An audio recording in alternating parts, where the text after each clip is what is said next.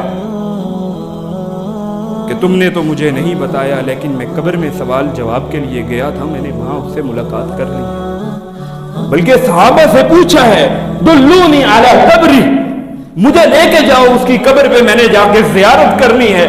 دفنانے کے بعد جا کے اس کی قبر پہ دوبارہ سے جنازہ پڑا ہے.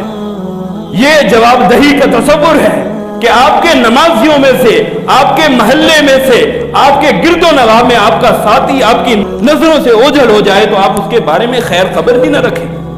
یہ کون سا اسلام ہے؟